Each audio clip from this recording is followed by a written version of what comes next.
ሰላም ጤና ይስጥልን የተከበራችሁ የአሚኮ ወቅታዊ ተከታታዮቻችን እንደምን ሰነበታችሁ። አሚኮ ወቅታዊ ዝግጅታችን ተጀምሯል። በዛሬው ዝግጅታችን በአማራ ክልል የንጹህ መጠጥ ውሃ አቅርቦት እንዲሁም ደግሞ የንጹህ መጠጥ ውሃ ተቋማት ግንባታና አማራጭ ኃይል አጠቃቀም በተመለከተ አድርገናል። ለምናነሳቸው ጥያቄዎች ሊያብራሩ ምላሽ ሊሰጡን ደግሞ የአማራ ክልል ውሃና ኤነርጂ ቢሮ ኃላፊ ዶክተር ኢንጂነር ዳኝነት ፈንታ እኛ ጋር ናቸው። ምርጫችሁን የአማራ ሚዲያ ኮርፖሬሽን አድርጋችሁ እንድትከታተሉ እንጋብዛችሁ። የፕሮግራሙ አዘጋጅ ጻድቁ አላምረው ነኝ። አብራችሁን ቆዩ። ዶክተር ኢንጂነር ዳኝነት ፈንታ ለቃለ መጠይቃችን ፈቃደኛ ሆነው ስላገኘነዎት እጅግ ደስተኛ ነኝ። አመሰግናለሁ። እኔም አመሰግናለሁ። ታንኪዩ። አመሰግናለሁ። የዛሬ ትኩረታችን በክልሉ የንጹህ ውሃ ተቋማት የግንባታ ሂደት እንዲሁም ደግሞ የንጹህ መጠጥ ውሃ ተደራሽነትና ሌሎችንም ጉዳዮች ያነሳን ቆይታ እናደርጋለን። እንደ መግቢያ የሆነን ዘንድ እንደ ክልል የውሃ ሀብታችን እንደ ሀገር ካለው ድርሻ የተሻለ እንደሆነ መረጃዎች ያመለክታሉ። በአንጻሩ ደግሞ የንጹህ መጠጥ ውሃ ተደራሽነት ላይ ችግሮች እንዳሉም ይነሳሉና ይህንን ተቃርኖ እንዴት ያዩታል? መልካም አመሰግናለሁ። እንዳልከው የውሃ ሀብታችን በአማራ ክልል ትልቅ የውሃ ሀብት ያለው ክልል ነው። በሀገር አቀፍ ደረጃ የገጸ ምድርን ውሃ እንኳን ብንወስድ ከ120 ቢሊዮን ኪዩቢክ ሜትር አመታዊ የገጸ ምድር ውሃ ሀብት አለን ተብሎ ነው የሚታሰበው። ከዛ ውስጥ ከ45 ቢሊዮን ኪዩቢክ ሜትር በላይ የሚሆነው አማራ ክልል ውስጥ ያለ ነው ማለት ነው። ስለዚህ በውሃ ሀብት እንደተባለው አማራ ክልል ሰፊ የገጸ ምድር ሀብት ያለው ክልል ነው።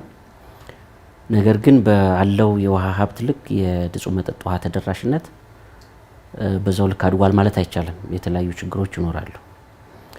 ስለሆነም ተቃርኖ የሚጀምረው አንዱ የቦታ አቀማመጥ ነው። አብዛኞቹ ቦታዎች እንደምታውቋቸው ተራራማ፣ ዳገታማ፣ ቁልቁለት የበዛበት በተለይ ለንጹህ መጠጥ ውሃ አቅርቦት በጣም አስቸጋሪ የሆነ የቦታ አቀማመጥ ቶፖግራፊ ያለው ነው። መልክዓ ምድር አቀማመጡ ትንሽ አስቸጋሪ ነው። ሁለተኛ የውሃ ሀብት ስርጭታችን በራሱ ከቦታ ቦታ ሰፊ ልዩነት ያለው ነው። በጣም ከፍተኛ የዝናብ መጠን ያላቸው ከፍተኛ የገጸ ምድር ሀብት ያላቸው አካባቢዎች አሉ። በተቃራኒው ደግሞ ዝቅተኛ እርጥበት አጠር የምንላቸው አካባቢዎች የአመታዊ የዝናብ መጠናቸው በጣም አነስተኛ፣ በዛው ልክ ደግሞ የከርሰ ምድርና የገጸ ምድር ውሃ ሀብታቸው ደግሞ በጣም አነስተኛ የሆኑ የክልላችን አካባቢዎች አሉ ማለት ነው። ስለዚህ ተደራሽነት አንዱ ከውሃ ሀብት ክምችታችን የሚነሳ ነው።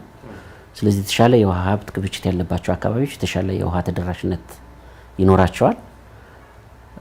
በአንጻሩ ደግሞ ዝቅተኛ የዝናብ መጠን ያላቸው ወይም ደግሞ እርጥበት አጠር የምንላቸው የገጸ ምድር ውሃ ለማቅረብም በጣም ቶፖግራፊያቸው ወይም መልክዓ ምድራቸው በጣም አስቸጋሪ የሆኑ አካባቢዎች ደግሞ አንጻራዊ የውሃ ሽፋናቸው ወይ ንጹህ መጠጥ ውሃ ሽፋናቸው በጣም ዝቅተኛ ነው ብሎ መውሰድ ይቻላል።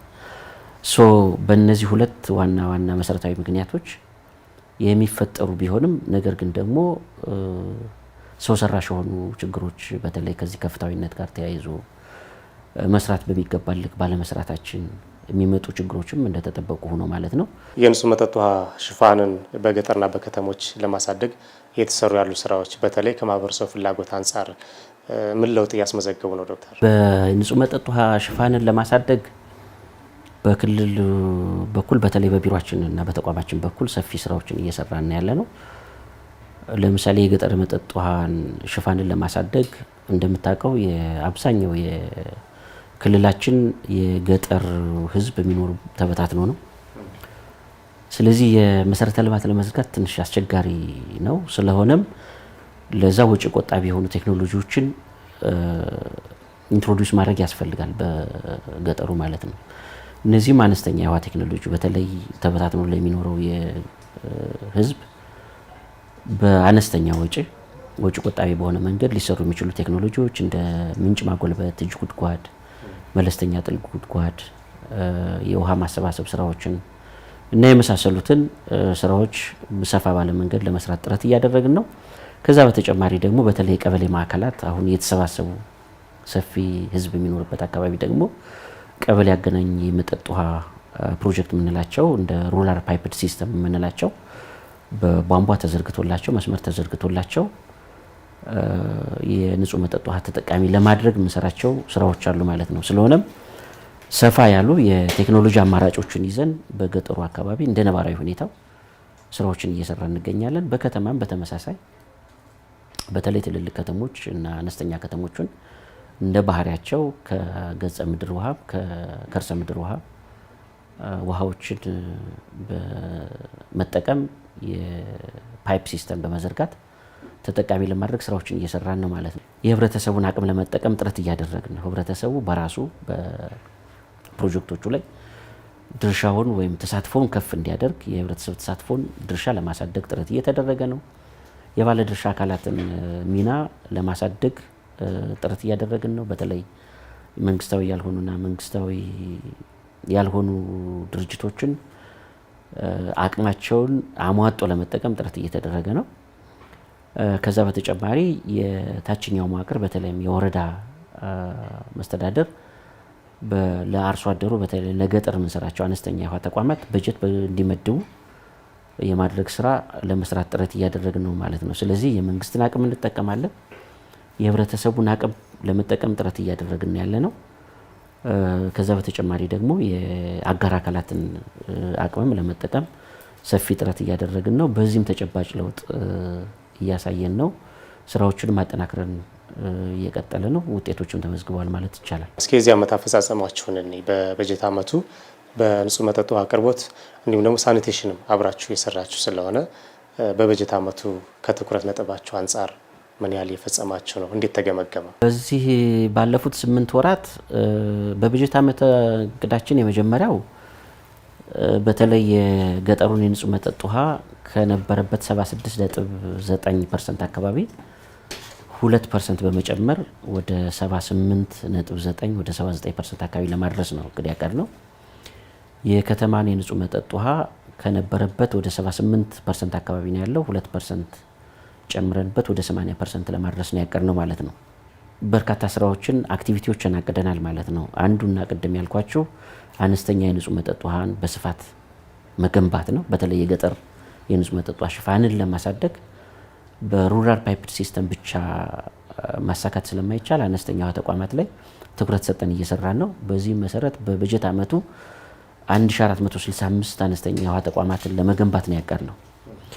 ነገር ግን በዚህ የህብረተሰቡን አቅም ቅድም የህብረተሰብ ተሳትፎ በማሳደግ የወረዳ በጀትን ከፍ በማድረግ እና የአጋር አካላትን ተሳትፎ ደግሞ አሟጦ በመጠቀም በኩል ሰፊ ስራዎችን በመስራት እቅዳችን መከለስ መቻል አለብን ብለን ከ1465 ወደ 2445 የውሃ ተቋማት ለማሳደግ እቅዳችን ከልሰን እየተንቀሳቀስን ነው ያለነው። እስካሁኑ እስከ 8 ወሩ አፈጻጸማችን ወደ 603 የሚሆኑ ተቋማቶችን የግንባታዎችን አጠናቀናል ማለት ነው። የአነስተኛ የውሃ ተቋማትን ሌሎቹ ከ1900 በላይ የሚሆኑ ደግሞ በተለያየ የግንባታ አፈጻጸም ደረጃ ላይ የሚገኙ ናቸው ማለት ነው። ስለሆነም በአነስተኛ ተቋማት አንጻር እቅዳችን ለማሳካት ጥሩ ጅምሮች አሉ፣ አበረታች ውጤቶችም ተመዝግበዋል። ሌሎቹ በገጠር የምንሰራቸው እነዚህ በመካከለኛና ከፍተኛ በሩራል ፓይፕድ ሲስተም የምንላቸው የምንሰራቸው ስራዎች ናቸው። በጥቅሉ ከ50 በላይ የሚሆኑ በክልሉ መንግስት በጀትና በዓለም ባንክ የበጀት ድጋፍ የምንሰራቸው በቢሮአችን የክትትልና ድጋፍ ስርዓት የሚሰራላቸው ከ50 በላይ የሚሆኑ ፕሮጀክቶች አሉን። ከዛ ውስጥ ወደ 13 የሚሆኑ ፕሮጀክቶችን አጠናቀናል ማለት ነው ባለፉት 8 ወራት። በከተሞች ወደ 30 ፕሮጀክቶች አሉን። ከ30ዎቹ ውስጥ ላለፉት 8 ወራት ወደ 8 ፕሮጀክቶችን አጠናቀን የውሃ ሽፋናችን በገጠር ከ1.3% በላይ ማሳደግ ችለናል። በከተማ ከ1.5% በላይ ሽፋኑን ማሳደግ ችለናል ማለት ነው። ውጤቱን ስናየው ቀሪ ጊዜያቶች በጣም አጭር ጊዜ ነው ያለን። ከቀሪ ጊዜያት አንጻርና ከምንፈልገው ህብረተሰባችን ከሚፈልገው መንግስት ከሚፈልገው አንጻር ብዙ መስራት የሚጠበቅብን እንዳለ ሆኖ ግን የተመዘገቡ ውጤቱ አበረታች ናቸው ብሎ መውሰድ ይቻላል ማለት ነው። መጀመሪያ ላይ ሲያነሱልኝ ነበረ በተለይ የውሃ አጠር አካባቢዎች በክልሉ እንዳሉና እነዛም ለስራቸው ትንሽ እንቅፋት ሊሆኑ እንደሚችሉ ትልቅ ፈተና እንደሆነም ያነሱልኝ ነበረና እንደዚህ አካባቢዎች በዚህ አካባቢ የሚኖሩ የማህበረሰብ ክፍሎች የንጹህ መጠጥ ውሃ አቅርቦት ማግኘት አለባቸው ብለን እናምናለን። እንደ ቢሮም እየሰራችሁ እንደሆነ መነሻ ላይ አነስታችሁልኛል። ምን አይነት አማራጮችን ነው ለነዚህ አካባቢ የማህበረሰብ ክፍሎች እየተገበራችሁ ያላችሁ? ምናልባት ውጤቱንስ እንዴት አገኛችሁት? በእነዚህ በዝናብ አጠር በሆኑ አካባቢዎች የውሃ ሽፋናቸውን ለማሳደግ እንደ አካባቢው ነባራዊ ሁኔታ በተለይ ዝናብ አጠር ሆነው ከፍተኛ የገጸ ምድር ሀብት ያለባቸው አካባቢዎች አሉ። ትልልቅ ወንዞች ያሉባቸው አካባቢዎች አሉ። ስለዚህ እነዚህን የገጸ ምድር ውሃ እርቀትም ቢኖራቸው መልክዓ ምድራቸው ከፍተኛ ኢነርጂ የሚጠይቁ ቢሆንም እና ኢንቨስትመንት በጀታቸው ወይም ካፒታል የሚጠይቁት ካፒታል ከፍተኛ ቢሆንም እነሱን ህዝቡ ንጹህ ውሃ ማግኘት ስላለበት ከዚህ ከገጸ ምድር ወይም ወንዞቹን በመጠቀም የንጹህ መጠጥ ውሃ ተጠቃሚ ለማድረግ እየተሰራ ነው ያለው። ሁለተኛው ግን ምንም አይነት የከርሰ ምድርም የሌለባቸው የገጸ ምድርም የሌለባቸው አካባቢዎች ደግሞ ይኖራሉ። እነዚህን ደግሞ በወጪ ቆጣቢ በሆነ መንገድ በተለይ ውሃ ማሰባሰብ ስራ ላይ ትኩረት አድርገን እየሰራን ነው ማለት ነው። ዝናብ አጠር ሆኖ ከርሰ ምድር ፖቴንሻል ያላቸው የግራውንድ ወተር ፖቴንሻላቸው በጣም የተሻለ ከሆነ የጉድጓድ አማራጮቹ እንጠቀማለን። የዝናብ አጠር ሆነው የወንዝ ፖቴንሻል ያላቸው ደግሞ ወይም የወንዝ አማራጭ ያላቸውን ደግሞ የወንዝ ውሃን ቀጥታ መስጠት አይቻልም። ስለዚህ ማጣራት ያስፈልጋል። ስለዚህ ማጣሪያዎቹን እየሰራን የማጣሪያ ቴክኖሎጂዎችን በመጠቀም ውሃ ለማቅረብ ጥረት እያደረግን ነው ማለት ነው። ስለዚህ የተለያዩ ቴክኖሎጂዎችን እንጠቀማለን። ጥልቅ ጉድጓድ ቆፍረን ውሃ ማግኘት የምንችልባቸው አካባቢዎችንም ሁለተኛ አማራጭ አድርገን ጥልቅ ጉድጓድ በመቆፈር ከከርሰ ምድር ውሃ በመጠቀም የንጹህ መጠጥ ውሃ እያቀረብን ነው። ከኢኮኖሚም ከማህበራዊም ከአጠቃላይ ከጤናም አንጻር የሚገናኝም ስለሆነ ውሃ ማቅረብ አስፈላጊ ስለሆነ ለዜጎች እነዚህን አማራጮች ተጠቅመን ውሃ ለማቅረብ ጥረት እያደረግን ያለ ነው። የጀመራችኋቸው አማራጮች የቅርብ ጊዜም ናቸው እርስዎም እንዳሉትና ግንዛቤ ከመፍጠር ማህበረሰቡም ተቀብሎ ወደ ተግባር በማስገባት ረገድ ያያችሁት ግምገማ እንዴት ነው? በማህበረሰቡ ዘንድ አንዱ ትልቁ ፈተናችን የዘላቂ አገልግሎት እንዲሰጡ በማድረግ በኩል ነው። እነዚህ ፕሮጀክቶች ቅድም እንዳልኩት ትልቅ ሀብት የሚጠይቁ ፕሮጀክቶች ናቸው። ትልልቅ ቴክኖሎጂዎች ተጠቅመን ነው የምንሰራቸው የንጹህ መጠጥ ውሃ አቅርቦትን ለማሳደግ። ከፍተኛ በጀት ወጥቶባቸው ከፍተኛ ቴክኖሎጂዎችን ተጠቅመን የምናቀርባቸው ወይም የምንገነባቸው ተቋማት ዘላቂ አገልግሎት መስጠት መቻል አለባቸው። ዘላቂ አገልግሎት እንዲሰጡ ደግሞ በተለይም ደግሞ ዋና ባለቤት ሆኖ ተገቢውን እንክብካቤና ጥበቃ ማድረግ አለበት ብዬ የማስበው ተጠቃሚው ማህበረሰቡ ነው። ስለዚህ ማህበረሰቡ በአሁኑ ደረጃ ከፍ ያለ ግንዛቤ እየተፈጠረ ነው ያለው። ከባለቤትነትም አልፎ ተቋማትን በከፍተኛ ባለቤትነት ስሜት እየጠበቀ እየተንከባከበ የሚገኙ አካባቢዎች አሉ። በዛው ልክ ደግሞ በተለይ በቅርብ የደረስንባቸው አካባቢዎች ደግሞ ተቋማትን የኔነት ስሜት ተሰምቷቸው ባለቤት ሆነው በመንከባከብ በመጠበቅ በኩል ሰፊ የግንዛቤ ክፍተት አለ። እነሱን ተከታታይ ስልጠናዎችን በመስጠት ተከታታይ ውይይቶችን በማድረግ እና ተጨባጭ ለውጦችን ደግሞ በተግባር በማሳየት አሁን በማህበረሰቡ ዘንድ በተለይ ለንጹህ መጠጥ ውሃ ያለው ግንዛቤ እጅግ በጣም ከፍተኛ ነው ብሎ መውሰድ ይቻላል። ለውጦቹም አሉ። የአገልግሎት ዘመናቸው በከፍተኛ ሁኔታ ተቋማት በተለይ የንጹህ መጠጥ ውሃ ተቋማት እያደጉ ነው ብሎ መውሰድ ይቻላል። ይህንን የበለጠ ማጠናከር ያስፈልጋል። የአንድ ቀን ስራ ነው ብለ የምትሰራው አይደለም፣ ተከታታይ ስራ ይጠይቃል። ስለዚህ እሱን እንደ ቢሮ ቁልፍ ተግባር አድርገን ስራ እየሰራን ነው ብሎ መውሰድ ይቻላል። በውሃ ተቋማት የግንባታ ሂደት ላይ የሚስተዋሉ በአንድ በኩል የፕሮጀክት አመራር ላይ የሚስተዋሉ ችግሮች፣ የዲዛይንና የጥራት እንዲሁም ደግሞ የቦታ ምርጫ ቅድም እንዳሉት ትክክለኛውን የውሃ መገኛ መምረጥም ላይ እና ተዛማጅ ጉዳዮች ክፍተቶች እንዳሉ ይነሳሉና እንደ አማራ ክልል ውሃና ኢነርጂ ቢሮ እነዚህ ሁኔታዎች ምን ያህል እውነት አላቸው?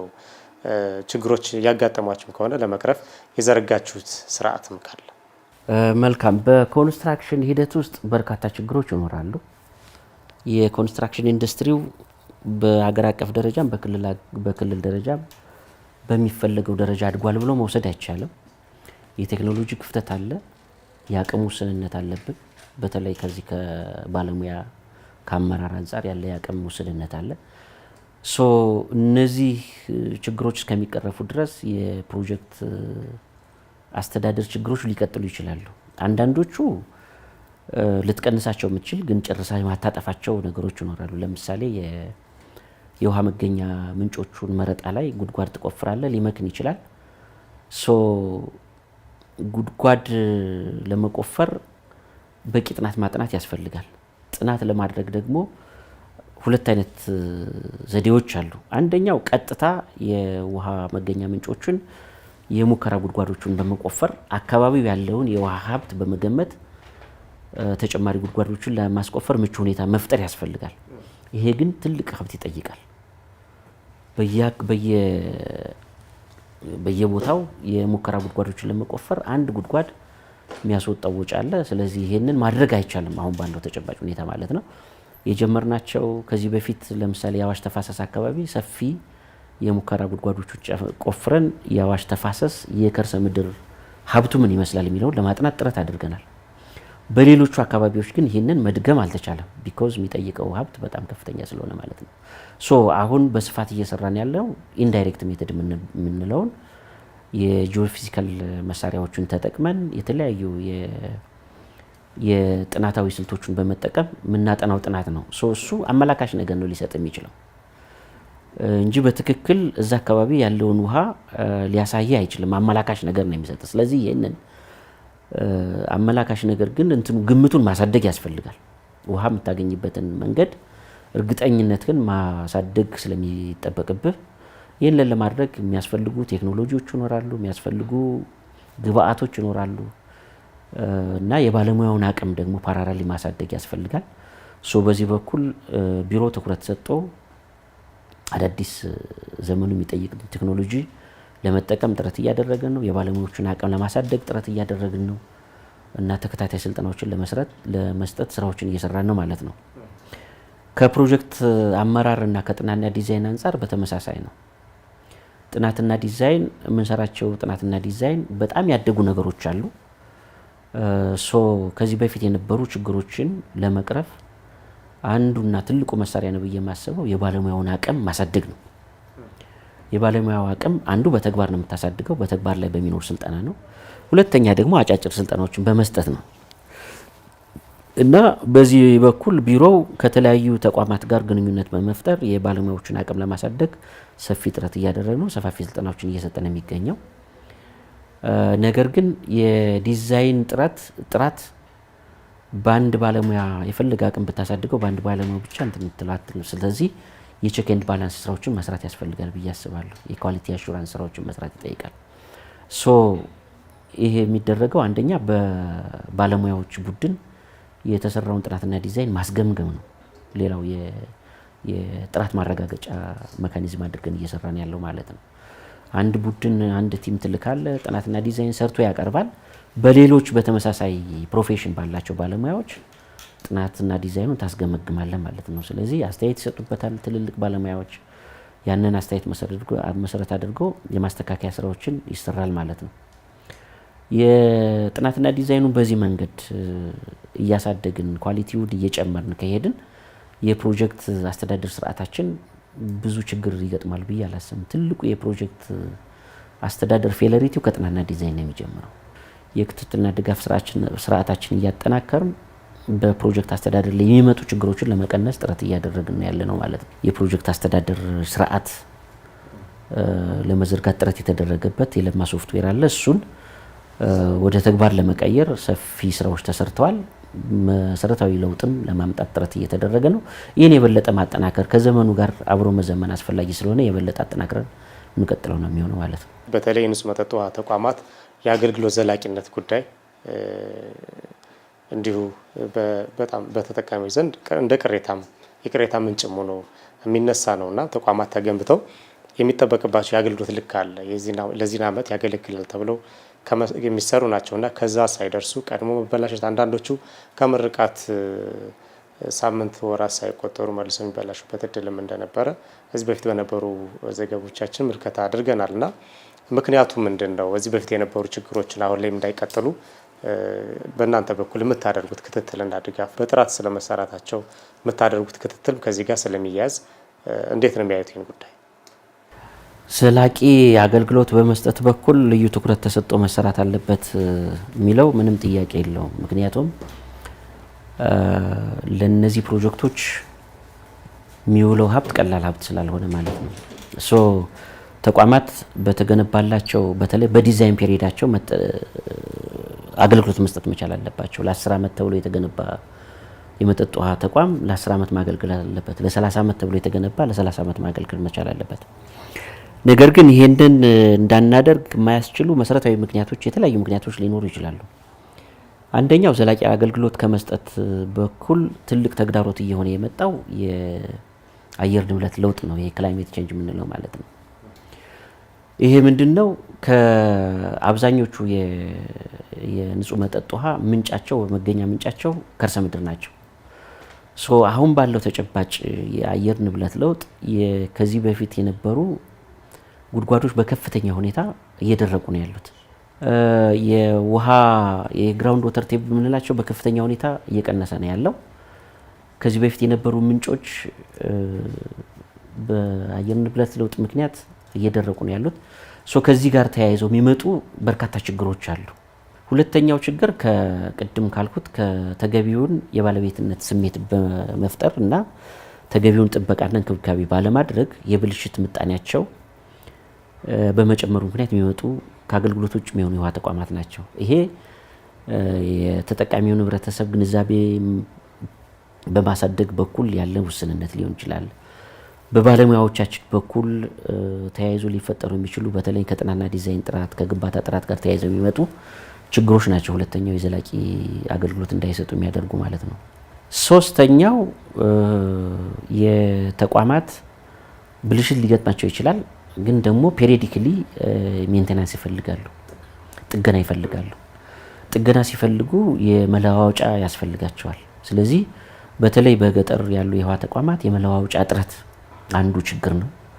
ሁለተኛ ጥገና ማድረግ የሚችል ባለሙያም በአካባቢው ባለመኖር ሊከሰቱ የሚችሉ ችግሮች ናቸው ማለት ነው። በእነዚህና በመሳሰሉ ችግሮች ተቋማት ከሚገባው ጊዜ በላይ እድሜያቸው ረጅም ጊዜ አገልግሎት እንዳይሰጡ የሚያደርጉ ምቹ ሁኔታዎችን ይፈጥራሉ ማለት ነው። እነዚህን ችግሮች ለመቅረፍ እንደ ቢሮ ሰፊ ስራዎችን እየሰራን ነው። በተለይ መንግስታዊ ካልሆኑ ድርጅቶች ጋር በመተባበር የቴክኒክና ሙያ ሰልጥነው ምሩቃን የሆኑ ወጣቶችን በማደራጀት በጥገና ስራ ላይ እንዲሰማሩ የማድረግ ስራ እየተሰራ ነው ያለው።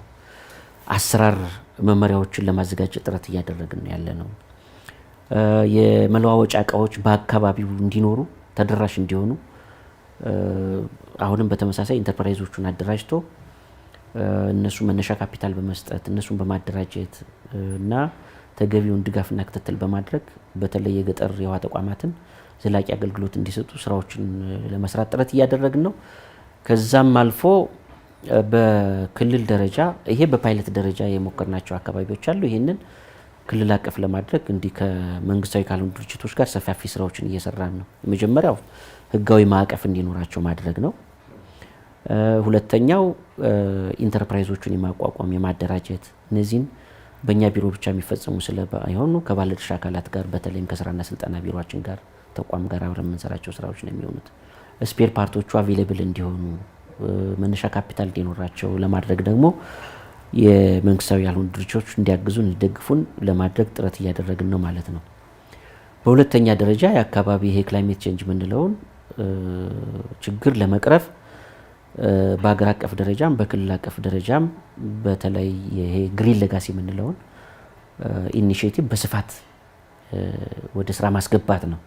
የተራራ ልማት ስራዎችን መስራት፣ የአፈርና ውሃ ጥበቃ ስራዎችን መስራት እና የውሃ መገኛ ምንጮችን በተገቢው መንገድ መንከባከብ ያስፈልጋል።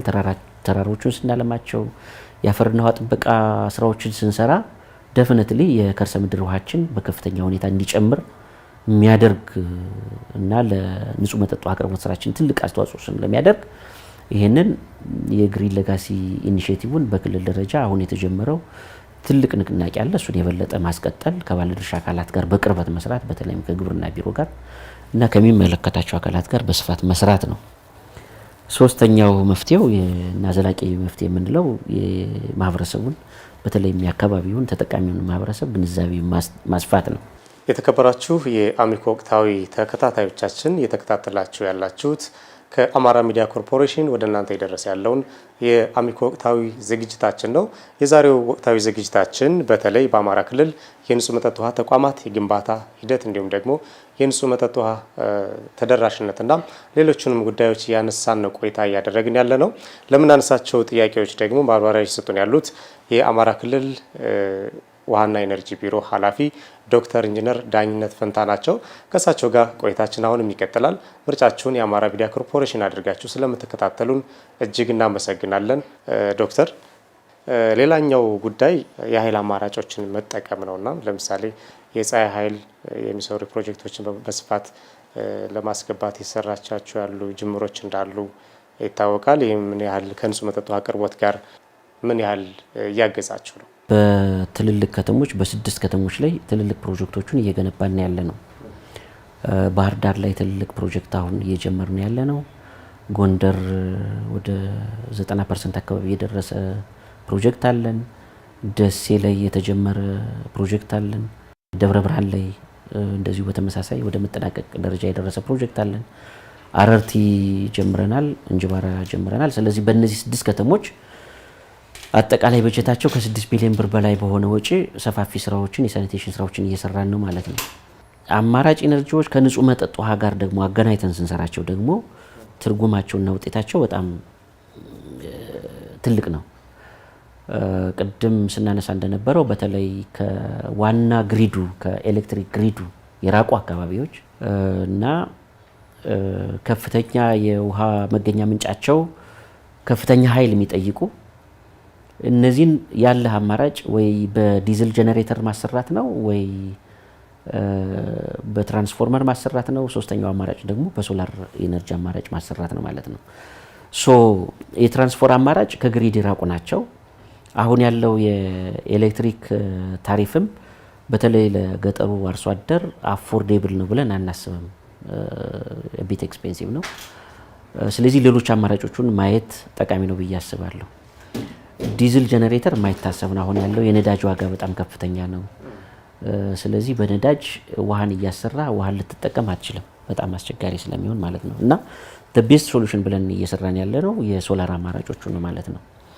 ስለዚህ ከፍተኛ ኃይል የሚጠይቁ የውሃ መገኛ ምንጫቸው በጣም የራቁ እና 2-3 ቅብብሎሽ ጣቢያ ያላቸው የውሃ ፕሮጀክቶችን ከሶርሱ ጀምረን የሶላራይዝ የማድረግ ወይም የሶላር ኢነርጂ በሶላር የሚሰሩ ፓምፖችን በመትከል ዘላቂ መፍትሄ እያስገኘ ነው ማለት ነው። ይሄ የኢንቨስትመንት ካፒታል ኢኒሻል ካፒታሉ በጣም ከፍተኛ ሊሆን ይችላል፣ ግን ኦፕሬሽን ኮስቱ በጣም ዝቅተኛ ስለሆነ ለአርሶ አደሩ በጣም ምቹ እና ወጪ ቆጣቢ ቴክኖሎጂ ነው ብለን ስለምናስብ በመንግስት ብቻ ሳይሆን ሌሎች ባለድርሻ አካላትም በስፋት ቴክኖሎጂውን እንዲጠቀሙ አርሶ አደሩ ተጠቃሚ እንዲያደርጉ ስራዎችን እየሰራን ነው። አሁን የተጀመሩ ጅምሮች እና የመጡ ውጤቶችም በጣም አበረታች ናቸው ብሎ መውሰድ ይቻላል። ያነሳን ያለ ነው የንጹህ መጠጥ ውሃ አቅርቦትን እንደመሆኑ በአንድ በኩል ውሃ እንዳይባክን በስርዓት ሰው እንዲጠቀም ያለን ሀብት በአግባቡ እንዲጠቀም ብዙ ሀብት ፈሶባቸው የተሰሩ ፕሮጀክቶች የተሰሩ ተቋማት በተፈለገው ልክ አገልግሎት እንዲሰጡ፣ በሌላ በኩል ደግሞ ብክለት እንዳይከሰት ንጹህ መጠጥ ውሃ ለማህበረሰቡ አቅርቦት እንዲያገኝ በማድረግ ረገድ እንደ ክልል የተሰሩ ያሉ ስራዎች ምንድን ናቸው? በተለያዩ መንገዶች ሊባክን ይችላል። አንደኛውና ዋናው ያረጁ ቧንቧዎች ሊሆን ይችላሉ። ኦር በስራ ጥራት በሚያጋጥም የስራ ጥራት ችግር ሊሆን ይችላል። ቧንቧዎቹ በአግባቡ ሳይገናኙ ሲቀሩ ወይም በተለያየ ምክንያት ቧንቧቸው ጉዳት ሲደርስባቸው ሊፈጠር የሚችል የውሃ ብክነት ነው። ይሄ ቀጥታ የምታየው ፊዚካል ሎስ የምንለው ማለት ነው። ሁለተኛው ብክነት የምንላቸው ግን ውሃ ለተጠቃሚው ሊደርስ ይችላል፣ ግን ደግሞ በውሃ ቆጣሪ ገጥመህለት ቆጥረኸው ወደ ሀብት ማትቀይረው የውሃ ብክነት ነው። ይሄ ደግሞ ስለዚህ ይሄ ደግሞ እነን ረቨኒው ወተር የምንለው ይሄ በህገወጥ መንገድ ማለት ነው። ቆጣሪ ሳይገጠምለት ከፍተኛ ውሃ ይጠቀማል፣ ግን የሚከፍለው ክፍያ በጣም አነስተኛ ነው። ህገወጥ በሆነ መንገድ ይጠቀማል ማለት ነው። በእነዚህ አይነት የሚመጡ ቆጣሪ ተገጥሞላቸው ግን በተለያየ ምክንያት ደግሞ ኦቶራይዝድ ሆነው ወይም ተፈቅዶላቸው ውሃ የሚጠቀሙ አሉ። ለምሳሌ የእሳት አደጋን ብትወስድ ቆጣሪ ሊኖረው ይችላል፣ ላይኖረውም ይችላል። ግን ህጋዊ ነው፣ ለዚህ ላታስከፍለው ትችላለህ። እንደዚህ አይነት እንትኖችም አሉ። ፊዚካል ሎስ የምንላቸው አሉ። ከፊዚካል ሎስ በተጨማሪ ደግሞ የማይታዩ ወይም ደግሞ የማይቆጠሩ የውሃ ብክነቶች አሉ። ስለዚህ እነዚህን ለመቀነስ በተለይ የውሃ አገልግሎት ድርጅቶቻችን ሰፊ ስራ ይጠበቅባቸዋል ማለት ነው። ያረጁ ቧንቧዎችን ማሻሻል፣ መቀየር መቻል አለባቸው። በተለያየ ምክንያት ጉዳት የደረሰባቸውን ቧንቧዎች መቀየር ይጠበቅባቸዋል። በአጠቃላይ አንድ ከተማ ከሚያሰራጨው ውሃ ምን ያክል ቢል ኮሌክት አደረጉ፣ ያለው ብክነት ምጣኔ ስንት ፐርሰንት ነው ብሎ አስቦ አቅዶ ካልኩሌት አድርገው ለዛ መስራት ይጠበቅበታል ብዬ አስባለሁ። ይህንን ለመስራት የመጀመሪያው ዲጂታላይዝ ማድረግ ያስፈልጋል። የውሃ ቆጣሪዎቻችን ያረጁ የውሃ ቆጣሪዎች ካሉ እነሱን በአዲስ መቀየር ያስፈልጋል። የውሃ ቆጣሪዎቻችን ከአናሎግ ወደ ዲጂታል የውሃ ቆጣሪ መቀየር ያስፈልጋል። ኢሌጋል ኮኔክሽን የምንላቸውን በአግባቡ ኢንቨንተሪ መስራት ይጠበቅባቸዋል። ዘመናዊ አሰራር መዘርጋት ይጠበቅባቸዋል ውሃ አገልግሎቶቻችን ማለት ነው።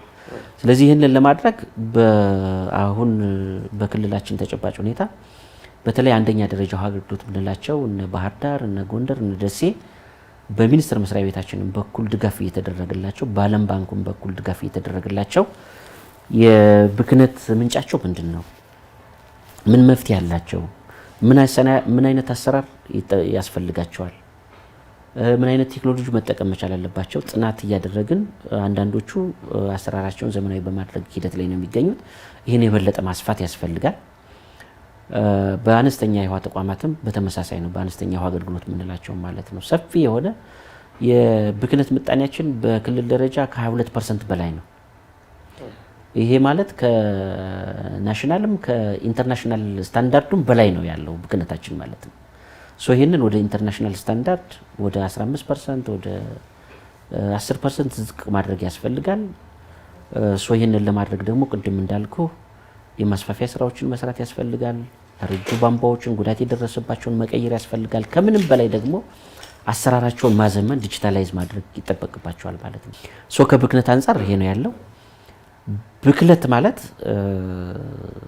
በተለይ ከውሃ ሶርሱ ጀምሮ እስከ ታፕ ወተሯ ድረስ እስከ ቧንቧዋ ድረስ እስከሚደርስ ድረስ ወይም ደግሞ እስከምንጠጣው ውሃ ድረስ ያለው ሂደት በራሱ ለብዙ ችግር የተጋለጠ ለብክለት የተጋለጠ ነው ማለት ነው።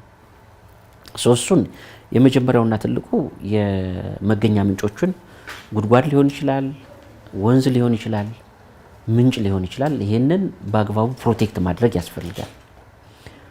ከብክለት ነፃ እንዲሆኑ ማድረግ ያስፈልጋል። በፈር ዞን ሊኖራቸው ይገባል።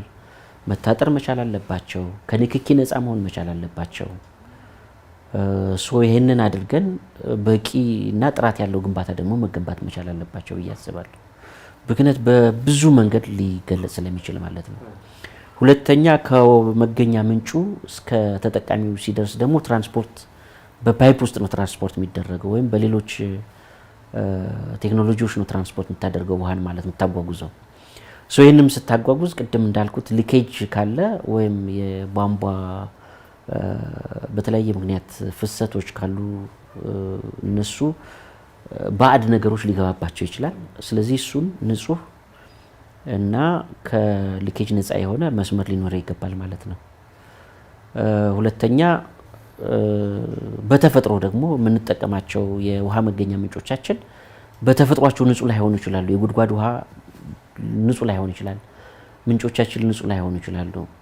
ወንዞቻችን ለተጠቃሚው ንጽህናው የተጠበቀ ላይሆን ይችላል። ስለዚህ እነዚህን ለነዛ ተስማሚ የሆነ የውሃ ማጣሪያ ግንባታ ሊኖረን ይገባል ማለት ነው። ወይ የውሃ ማጣሪያ ፕላንት ሊኖረን ይገባል። ኦር ጉድጓድ ከሆነ ደግሞ ከሪዘርቮሮቻችን በክሎሪን በምናምን የማከም ስራዎችን መስራት ይጠበቅብናል ማለት ነው። እነዚህ ባክቴሪያዎችን እና ሌሎች ተዛማጅ ነገሮችን እንዲያጣራ ወይም ንጽህናው እንዲጠበቅ የማድረግ ስራዎችን እንሰራለን። ስለዚህ የውሃ ጥራት ቁጥጥር ማድረግ ነው። ብክለትን ለመቆጣጠር አንዱና ዋናው ትልቁ ስራችን የውሃ ጥራት ቁጥጥር ስራዎችን ማጠናከር ነው። ሁለተኛው የውሃ መገኛ ምንጮችን በተገቢው መንገድ መጠበቅ፣ መንከባከብ፣ ከድክኪ ነፃ ማድረግ። ሶስተኛው ከውሃ መገኛ ምንጩ የሚወጣውን ውሃ ማጣራት፣ ከተጣራም በኋላ ደግሞ በሚጓጓዝበት ጊዜ የሚኖረውን ንጽህናውን ጠብቆ እንዲጓጓዝ አስፈላጊውን የኢንስፔክሽን የሞኒተሪንግ ኤንድ ኢቫሉዌሽን ስራ መስራት ያስፈልጋል። ችግሮች ሲከሰቱ ተከታትሎ የማስተካከል ስራዎችን መስራት ይጠበቅብናል ብዬ አስባለሁ። ለዚህ እንዲያግዘን በቢሮአችን በኩል ላቦራቶሪዎች የተደራጀ ላቦራቶሪ አለን። እሱን የበለጠ በመሳሪያ በባለሙያ እና በኬሚካል በሪኤጀንት የማጠናከር ስራዎችን እየሰራን ነው። ይህንን የበለጠ ማጠናከር ያስፈልጋል። በቢሮ ደረጃ ብቻ ሳይሆን እስከ ወረዳ ያለው መዋቅራችን ይህንን ትኩረት አድርጎ መስራት አለበት ብዬ ስለማስብ በዛ ደረጃ ለመስራት ነው። የውሃ ምንጮቹን ለመከላከል ለመጠበቅ እና በቂ ስፔስ እንዲኖራቸው የህግ ማዕቀፍ አውጥተንላቸው ተግባራዊ እያደረግን ነው የምንገኘው ማለት ነው።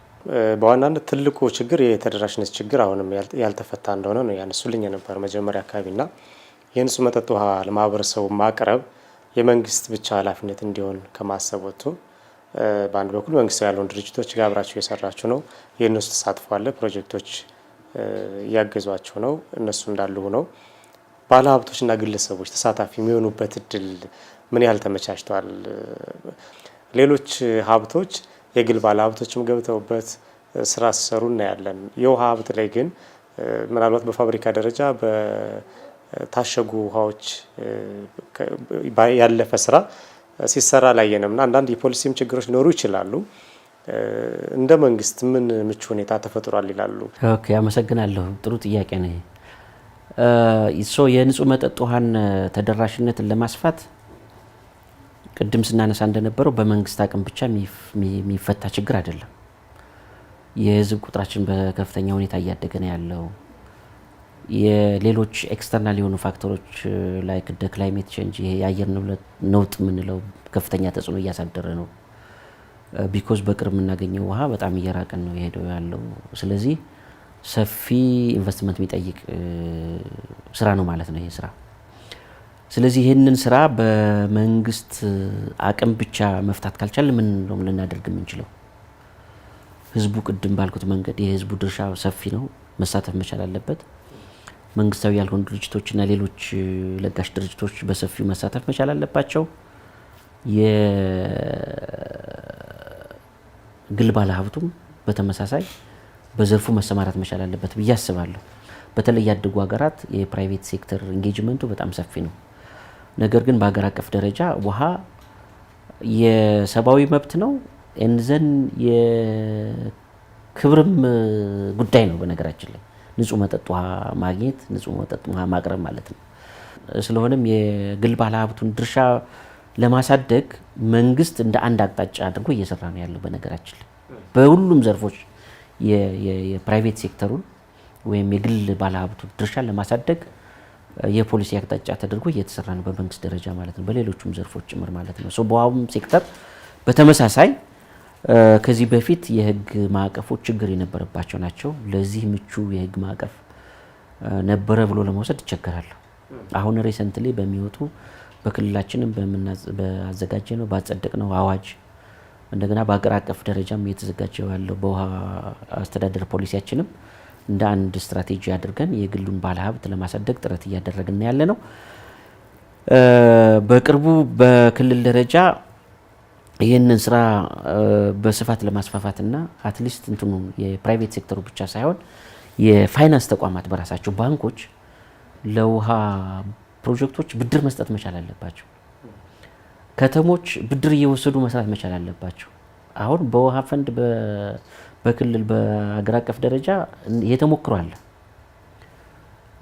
በብድር እየወሰዱ አገልግሎቶች ኢንቨስትመንቱን ያካሂዳሉ። የንዘን ከሚያገኙት ገቢ በአነስተኛ ወለድ ብድር የሚመልሱበት ስርዓት አለ። ይሄ በአገር አቀፍ ደረጃ በተለይም ሎካል ባንኮቻችን የሀገር ውስጥ ባንኮቻችን ይህንን ፕራክቲስ ማድረግ መቻል አለባቸው ብዬ አስባለሁ። የግል ባለሀብቱ ቅድም እንዳልኩት የውሃ መገኛ ምንጮቹን በማጎልበት ሊሆን ይችላል፣ የማስፋፊያ ስራዎችን በመስራት ሊሆን ይችላል፣ ኢንቨስት ማድረግ ይጠበቅበታል እና ይህንን ለማድረግ ጅምሮች አሉ።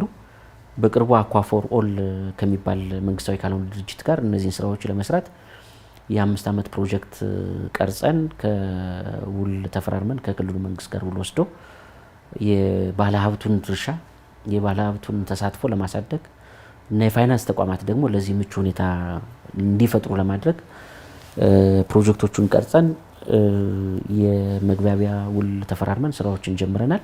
ግን ያለው ግንዛቤ የህግ ማዕቀፎቻችን መፈተሽ ማስተካከል ለዛ ምቹ ሁኔታ መፍጠር የመንግስት ድርሻ ስለሆነ እሱን ወስደን የምንሰራው ይሆናል ማለት ነው። በማህበረሰቡም ሊሆን ይችላል፣ ለመንግስታዊና መንግስታዊ ያልሆኑ ድርጅቶችም ሊሆን ይችላል፣ ለባለ ሀብቶችም ሊሆን ይችላል። የውሃ ተደራሽነትን እንዲሁም ደግሞ የንጹህ መጠጥ ውሃ አቅርቦት እና ሌሎችንም ጉዳዮች በተያያዘ ከአማራ ክልል ውሃና ኢነርጂ ቢሮ ጋር በጋራ እንዲሰሩ የሚያስተላልፉት መልእክት ካለ እድል ስጦት። እሺ፣ አመሰግናለሁ። በክልላችን ትልቅ ክልል ነው። የህዝብ ቁጥሩም በጣም ከፍተኛ ነው። በቆዳ ስፋትም በጣም ሰፊ ነው።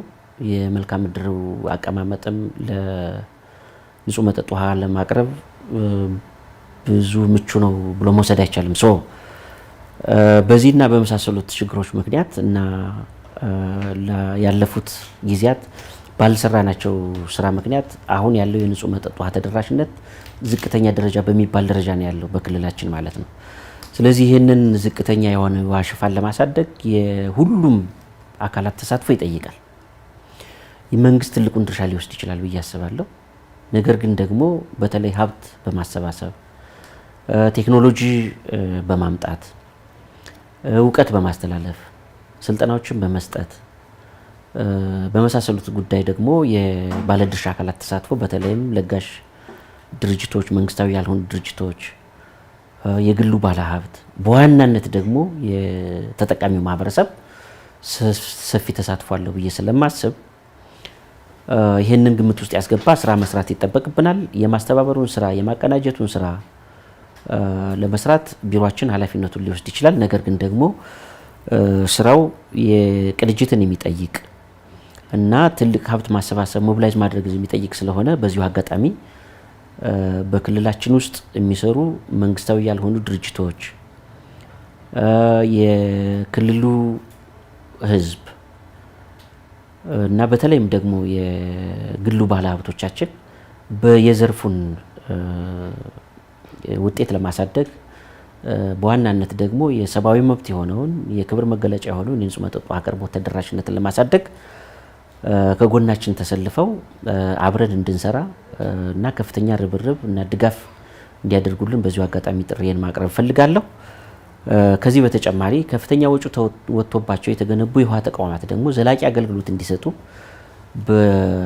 የአካባቢው ያለው የመንግስት መዋቅር በዋናነት ደግሞ ማህበረሰቡ ተገቢውን ጥበቃ ተገቢውን እንክብካቤ እና ዘላቂ አገልግሎት እንዲሰጡ የባለቤትነት ስሜት ተፈጥሮ ተቋማትን እንዲጠብቃቸው ተገቢውን እንክብካቤ እንዲያደርግላቸውና ዘላቂ አገልግሎት እንዲሰጡ የውሃ መገኛ ምንጮቹን መጠበቅ መንከባከብ ያስፈልጋል። በተለይም ደግሞ የተራራ ልማት ስራዎችን የአፈርና ውሃ ጥበቃ ስራዎችን በስፋት መስራት አስፈላጊ ስለሆነ ይህንን ግንዛቤ ውስጥ ያስገባ ተጨባጭ ለውጥ እንዲመጣ በዚሁ አጋጣሚ ጥሪዬን ማቅረብ ፈልጋለሁ። አመሰግናለሁ። ዶክተር ኢንጂነር ዳኝነት ፈንታ የአማራ ክልል ውሃና ኢነርጂ ቢሮ ኃላፊ፣ በአሚኮ ወቅታዊ ተከታታዮቻችን ስም እጅግ አመሰግኖታለሁ። አመሰግናለሁ። የተከበራችሁ የአሚኮ ወቅታዊ ተከታታዮቻችን ትኩረቱን የንጹህ መጠጥ ውሃ ተቋማት ግንባታ፣ የፕሮጀክት ተደራሽነት እንዲሁም ደግሞ የአማራጭ ኃይል አጠቃቀም ላይ ያደረገው የዛሬው አሚኮ ወቅታዊ ዝግጅታችን በዚህ ተጠናቋል። ፕሮግራሙን ወደ እናንተ በማድረስ እኔ ጻድቁ አላምረው ከካሜራ ባለሙያዎቹ ደመላሽ ሙሴና እንዳሉ ተሾመ ጋር አብሬ ቆይታ አደረኩ። በሌላ ጊዜ በሌላ ርዕሰ ጉዳይ እንጠብቃችኋለን። ሰላም ሁኑ።